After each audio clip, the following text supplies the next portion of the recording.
Well, hello everyone. It's 7:01 p.m. Pacific Standard Time in Canada. Yes, ladies and gentlemen, my name is Longevity John. I'll be your host this evening for yet another fantastic live stream from the Duncan Showroom, nestled in wonderful downtown Duncan, I might add. It's been a beautiful day. We had some rain. Now the sun's out. It's kind of the weather's kind of changing, but it is spring. It is the long weekend, and it is a Sunday. And if you're sitting at home this evening and you're looking for something to listen to, something to just sort of go out, make sure you're near an open window so you can get that rain smell, the fullness that's coming off all the plantations, these off the plants right now. Not that we don't have plantations, we have plants. But anyway, it's really kind of a refreshing day today, and to have the music we're about to have is going to be just that little extra added touch. This is what, fifth in the series or fourth? Fourth. Fourth. I keep on thinking this. Anyway, that's the way it is. It is the fourth in the series. This is where James Hamilton takes a venture, a journey, takes us on a journey to the various things that he has learnt and the roads he's taken by hanging out with a sitar for the last many years of his life. Again, it's one of those things, if you take up an instrument which nobody else is doing, it means that you've got full reign to go into it and find out all the neat things that are. So I've been surprised each and every week. I've learned something new about the styles, the traditions, what the ragas are all about, the daytime, the night times. There's so much information out there. It's quite a complicated thing, but it's made easy by James Hamilton. So without further ado, please, James, take away the show. Thank you very much, John. And something you said there reminded me of a joke I heard in India. You were saying we're coming from Duncan, but I'm sure most people in the world don't know where it is. However, when I was in India, a friend of mine, Gautam Ghosh, who's a very renowned composer now, he was at university with me, and he was introducing me to this woman who we were going to go on some trip with, and he said that she's from Uttar Para, and then he said, "Do you know where that is?" And then he did this graphic. He said, "Well, you see, here's the moon, and here's the Earth, and Uttar Para is about halfway in between." So it was pretty hilarious, actually. Anyways, because who knows where Uttar Para is? But people should know where Duncan is. It's on Vancouver Island in British Columbia, in Canada, North America, the Earth.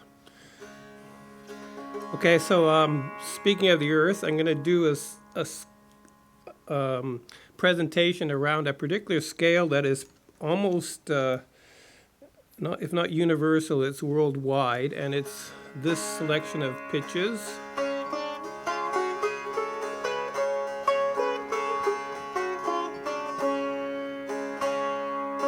And you probably know it from this song.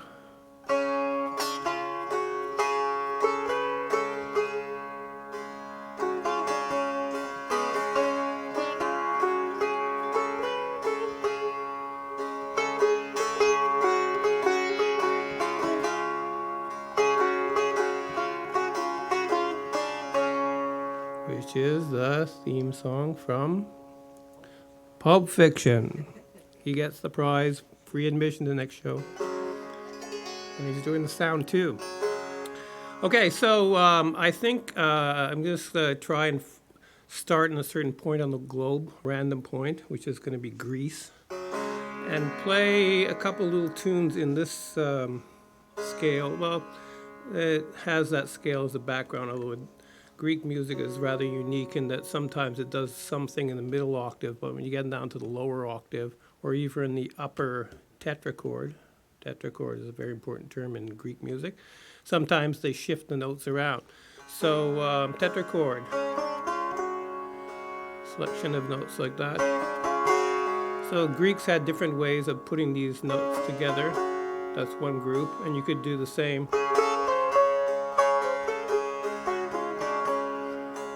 And but sometimes they would do, when they got down here, they do. It's a different tetrachord from what was up here. So without talking much further about it, I'll play a couple of little ditties from Greece on it. I'm not going to play the percussion because it might throw you off having tabla playing over Greek music at least for this first tune. But this is actually in a 9-beat count. So it goes da da da da da da da da da da da.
Okay, so that is a one type of Greek dance tune, actually. I'm going to get a beat going for the next one. That is the password. Now everybody knows my password. Okay, let's try this.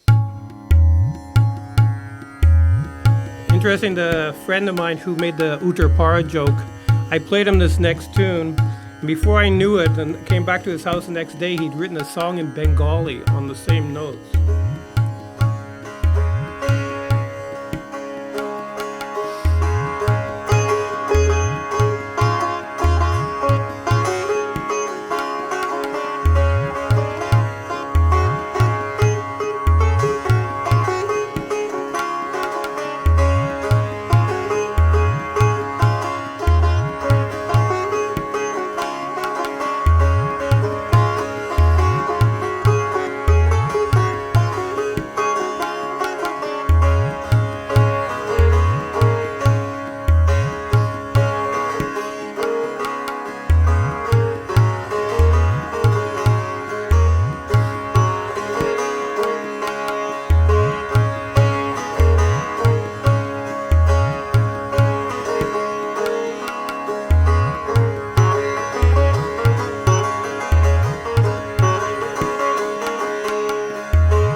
Okay, so those were two Greek tunes. I do know a couple other ones.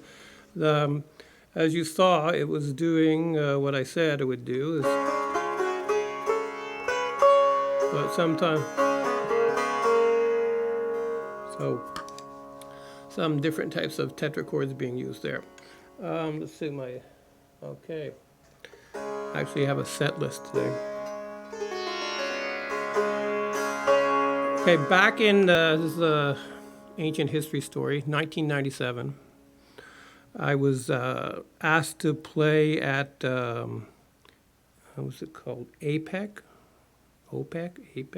something Asia Pacific thing that was going on in Vancouver. And I had to put a group together to do that.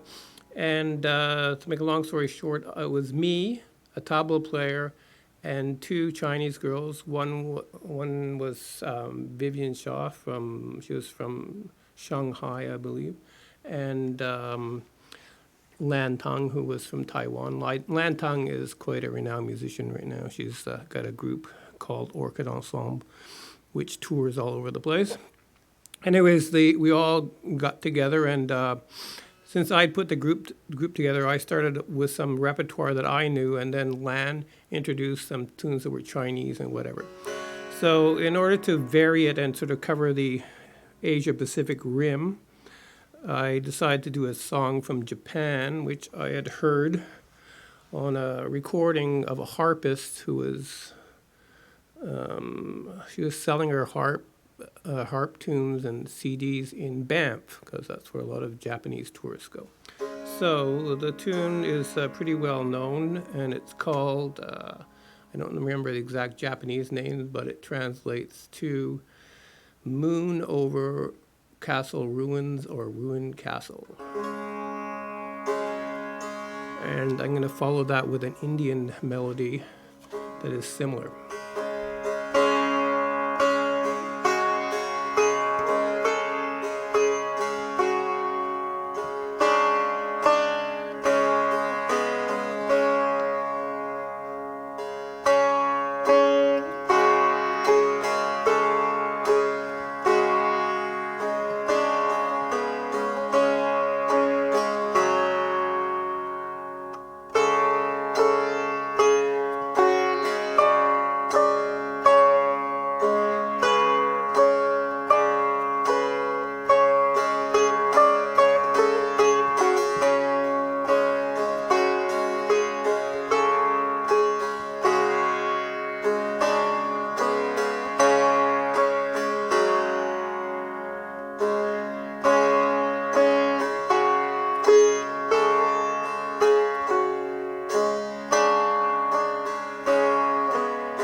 That is the Moon Over Ruined Castle, and I'd just like to mention that those may not be everybody's knowledge, but in my building where I live in Victoria, there's a shakuhachi player who's originally from England named Ray Brooks, who actually taught a number of the other shakuhachi players who we know of in Vancouver.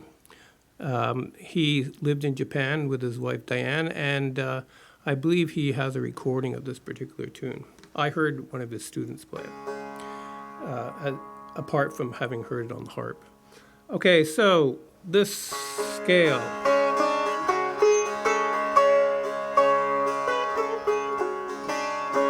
There's something very similar to it in Indian music, it's just that the seventh is different. So.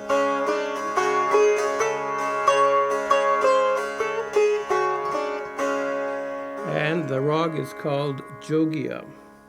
It's a morning rag, but I'm going to take some license and play it right now. Try to get a more suitable beat.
we will also do this movement in it.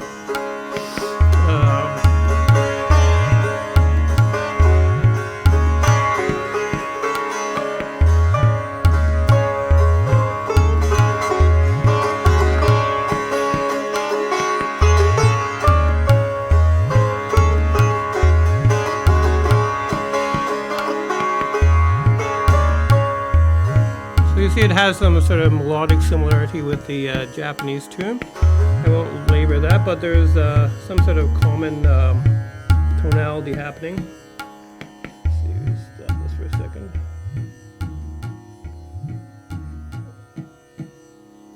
Okay, I actually have a set list here, so. Oh, goody. Now we're gonna get to the, I don't think the correct term is meat and potatoes, but something like that, of this scale, with a tune by a group called Shamanoid, which still is in existence. I used to play with the group we played in 2012 for the End of the World. Remember that one? We played at the End of the World Festival in Penticton. And we also played at Shambhala and Motion Notion, a number of different festivals. And it was actually Stefan Mears who was the founder of the group, and he asked me to come in and play something for a studio recording he was doing for a project I guess he was at Sound School or something like that. And so I just came up with something that's based on and derived from an Indian composition in Rag Vasant Mukhari. And Vasant Mukhari's scale is...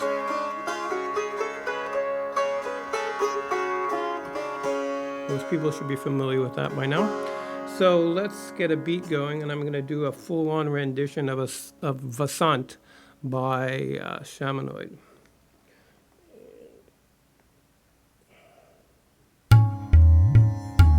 Except the beat has to be...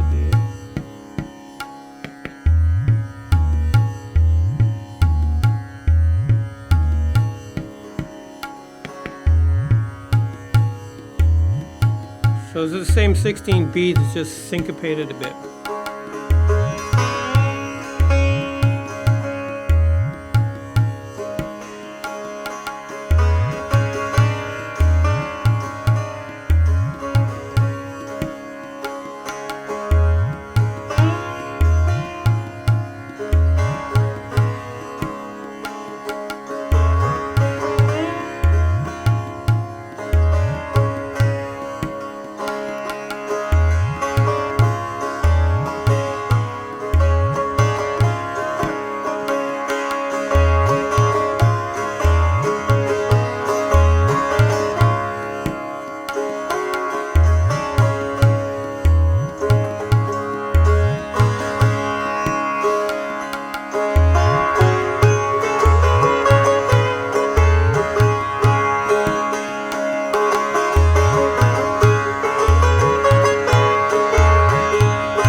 So that was Vasant. Basically, I put that together primarily in the studio when we were recording in Vancouver, although I had some experience playing the rog at home. Sort of a funny little anecdote goes along with this piece that Seven lives in, he spends a lot of time in Indonesia, Bali, and whatever. And through his connections, he, as a result of his connections, he got in touch with me and says, James, guess what? Our album is being released in Indonesia. I'm thinking, great. And then he said, on cassette. And we aren't getting any money for it. Because I guess a lot of people in Indonesia are using that sort of antiquated boombox technology where you hold it up on your shoulder. So people all around Indonesia are probably, as we speak, hearing that tune. So if anybody out there is from Indonesia, they can let us know whether they have the album or not. Shamanoid. Okay, set list, where are we now? Okay, this next tune is in actually I'm going to play the same beat because beats are just background stuff for me anyways. So I'm going to play the same beat, same tempo, but I'm going to play a completely different piece of music. And it's going to be, I don't remember exactly how this came about, but somebody asked me to play with them or as part of their show at the Roundhouse in Vancouver, and they wanted something that was in a scale, something like what we're doing, but a little bit more bizarre, something along those lines.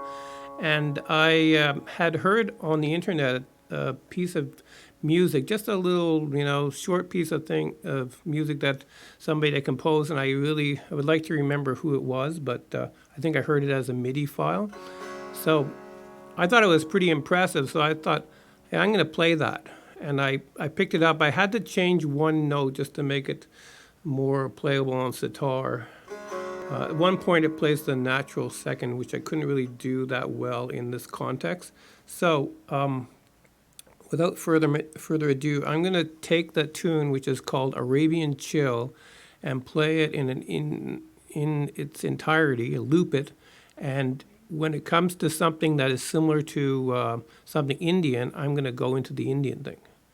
And the Indian pieces that I'm going to go into are rags Multani, which you'll remember from last week and 2 weeks ago, and afternoon rags. Bhairavi, which I probably played bits and pieces here and there of, and Purya Danashri, which is that last, that one. So here we go, Arabian Chill.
Tawny.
Marvin.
So that was it.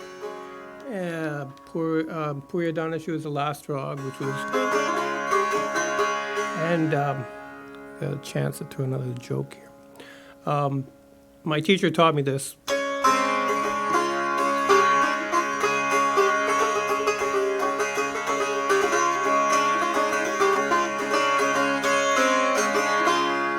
So he said, to get the right feeling of this, you have to imagine a drunk walking down the street. I said, okay, well.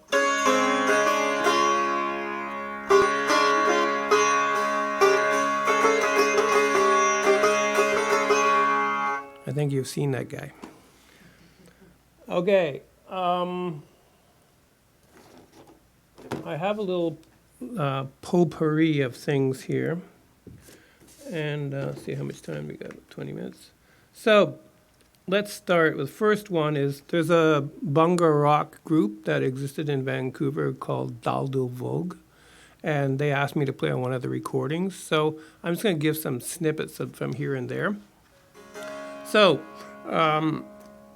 just to show this usage of this scale and similar things, in their song called Taj, which refers to the Taj Mahal, they wanted an intro. So this is what I played.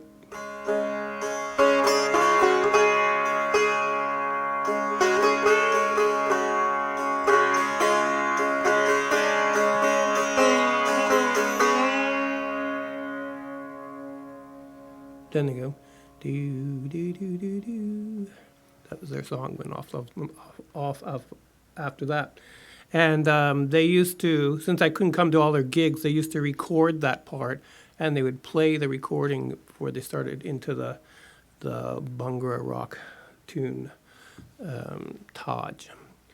Okay, this is an interesting one, which I'm sure a lot of people have heard. It's using this scale.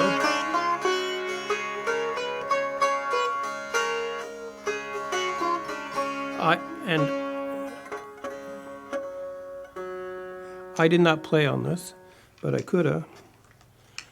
And it's, I don't think I really want to sing it because I can't do justice to Lorena McKennett's voice.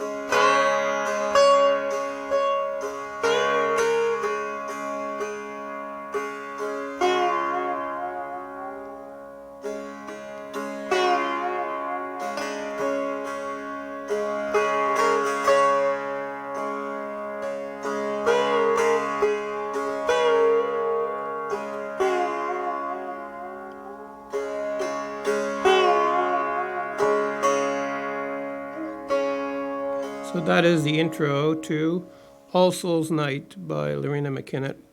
And even though I never played with her, I did talk to her on the phone once because I was working as music agent, and she was looking around for somebody to play something or other, and I thought I fit the bill, and so she took my name and number. Slight tuning thing. Okay, this is another funny one. Ron Samworth, who's a well-known guitarist from Vancouver, called me up at the time when, I think it was around 1980, 81 somewhere. It might even been before that. There was this TV series called, it was actually originally a British series called Young Person's Guide to Becoming a Rock Star. And part of Ron Samworth's job was to teach these people who were really actors and not musicians to play music as if they were in a band. And sort of like a 1990s version of the Monkees. And they had a scene called the Yoko Factor, or an episode called the Yoko Factor. And I think it probably should have been sued over this one by Yoko Ono, but the episode went ahead, in which the guy in the band decides that he's going to stop playing guitar, and he's going to just play sitar from now on. And his girlfriend, who had influenced this decision, his new girlfriend, was also trying to replace the other members of the band with, replace the drummer with a tabla player, etc. So there was this little riff thing that the sitarist had to play, which was composed in California. It went like this.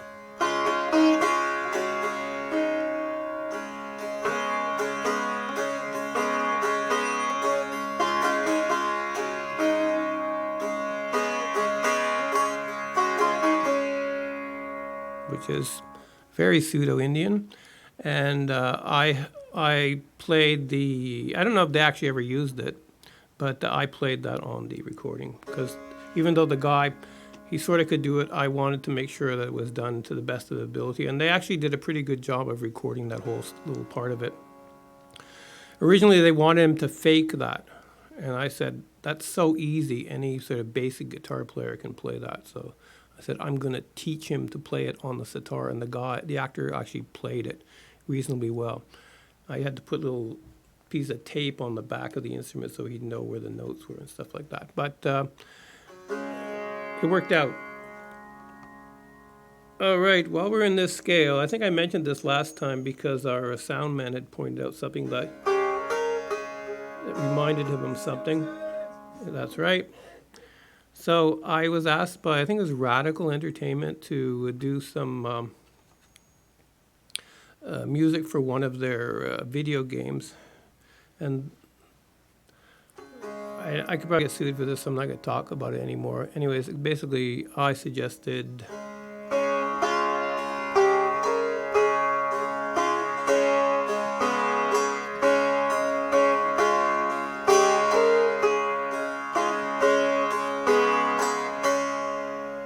for the character Apu. And it is Indian, and that is actually in 7 beats. It doesn't, the untrained ear, they might not get it, but that is in a 7-beat rhythmic cycle. All right, another thing here. Okay, I think we've done enough of the little potpourris. I'm going to get back into another part of the world.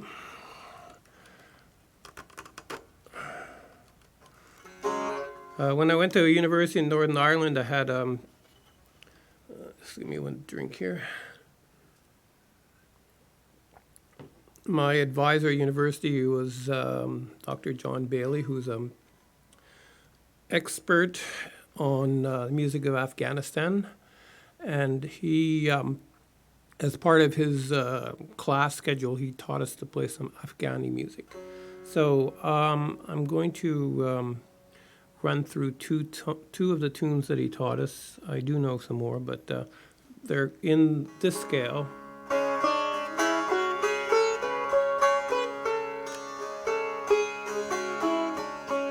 So it's the same as what we've been using, except for the third is now minor third, instead of doing.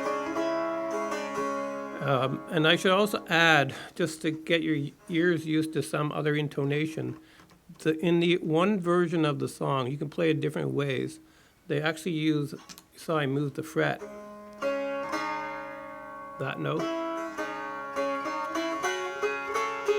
So let's just try it with the neutral second.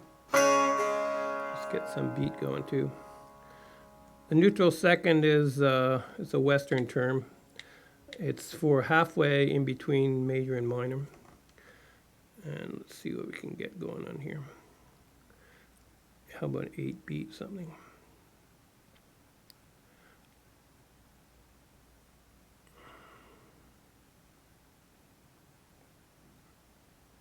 Oh, the grab the tempo. Get a little faster.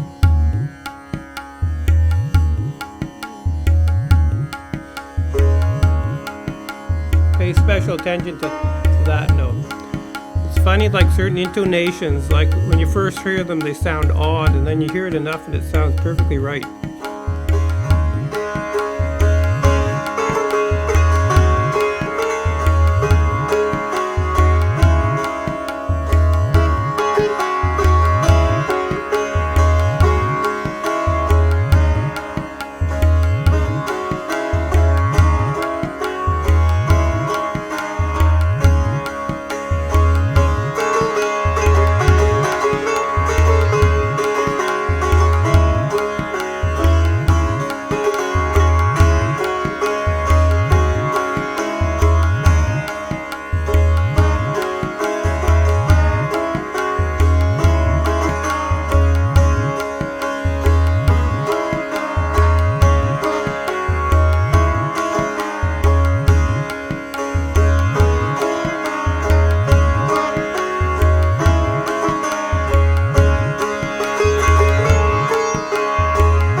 we'll try it with the other way.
So yeah, that's one tune from Afghanistan.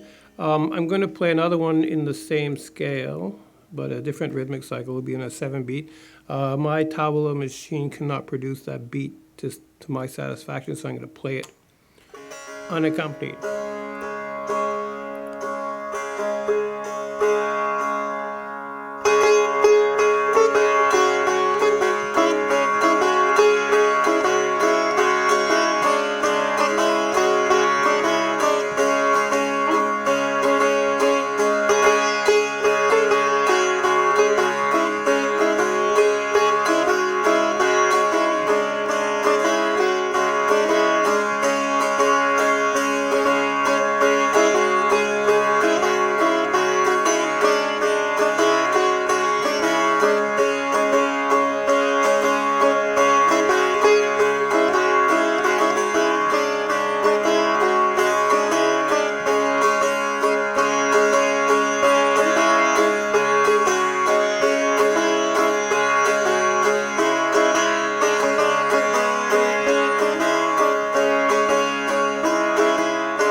So those were two Afghani tunes in a similar scale, only the third is gone. It's what in Western music, which Western theory actually has more accurate names for these scales, but they're popularly known as Spanish Phrygian and Phrygian, which is in actual case the people of ancient Phrygia never played these things.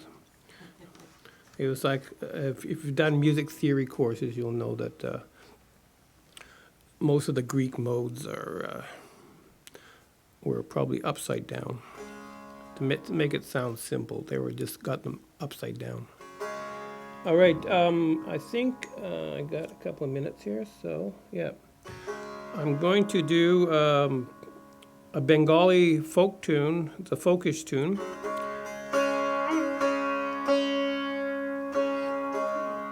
And when I was living in India, I actually lived in various towns and villages, and one area that I lived in was near Jamshedpur, which is, at the time, was in the state of Bihar.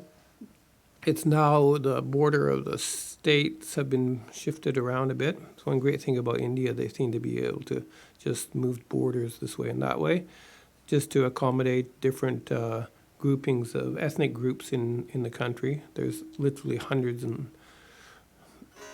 different groups, and somebody said there's about 250 languages spoken there. So in what was called Bihar and now is called Jharkhand, which is refers to it's now more of a tribal belt. I used to go and stay there in the village areas. It's very it was like moving into the past. Let's put it that way. I remember asking a guy once whether anything had changed in this area in the past 3,000 years, and he said no. It was about the same.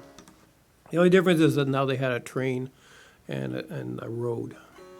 Okay, so this tune is actually this hilarious little, it's sort of like a pseudo devotional tune. So this friend of mine, Ritin Sen, he used to like sing this impromptu. The melody goes.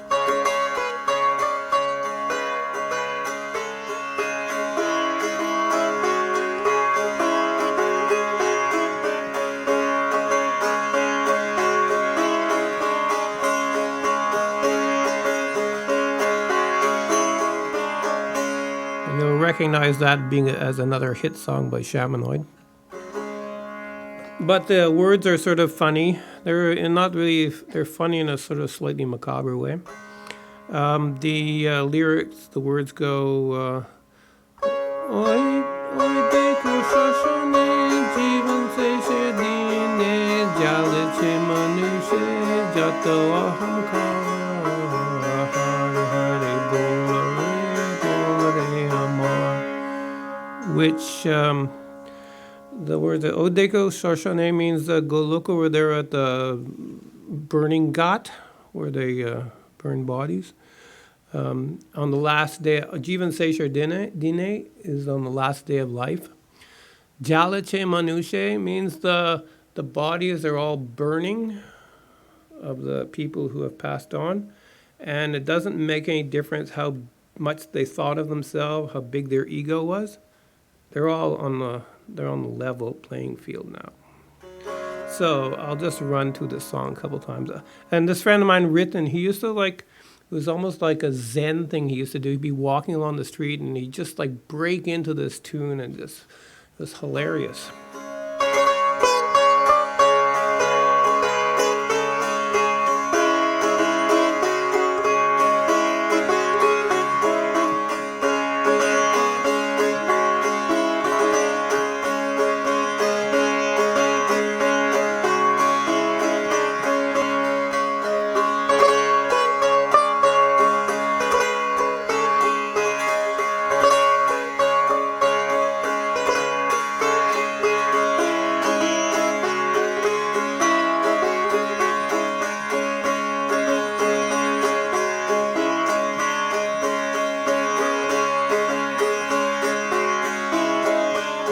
The Shamanoid version, we just add the Afghan riff into it.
At baje hoy gelo. That means it's 8 o'clock in Bengali.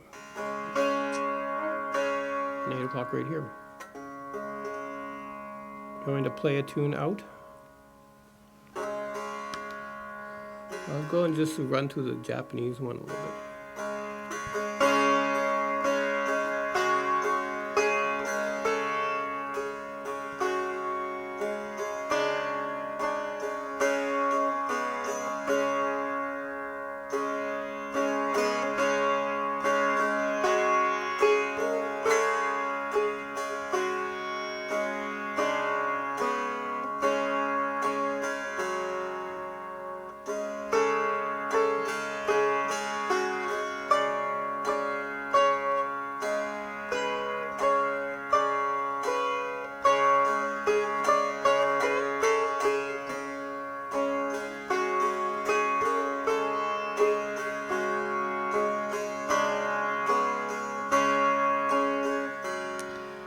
This brings us up to the hour.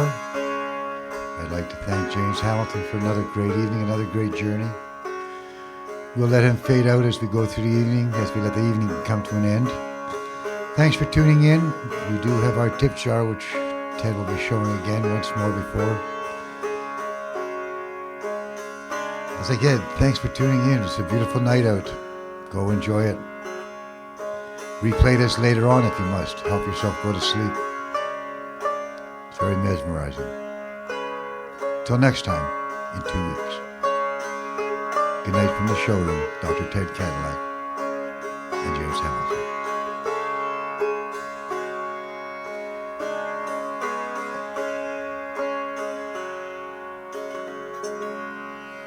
Okay, let's thank John for having me here again.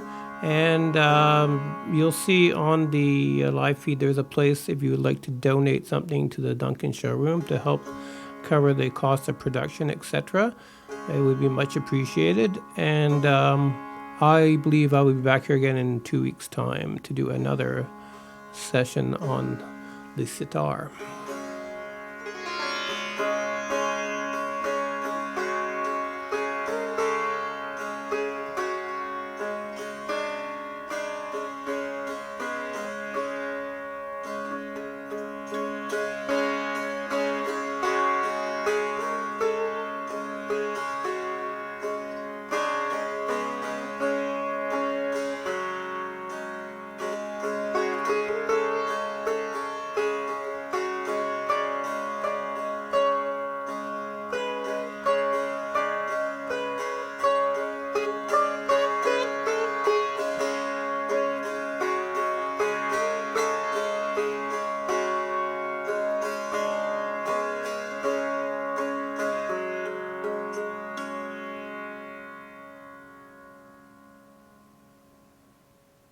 Oakley dokley.